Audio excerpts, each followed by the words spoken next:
Hello guys and welcome to the channel TECHTAP.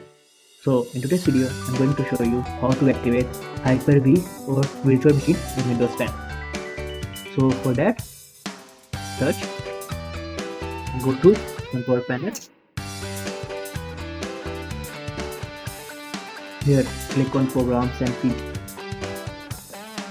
Click on Windows Features.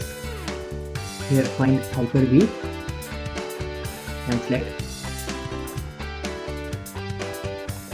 and click on OK. Give it a moment.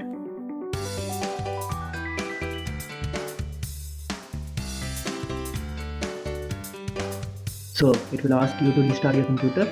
So I will see you after restart.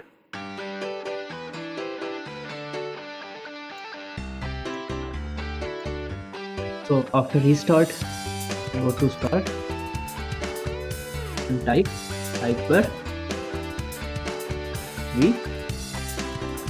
Click on the manager. So click on desktop, and here you can create your new virtual machines.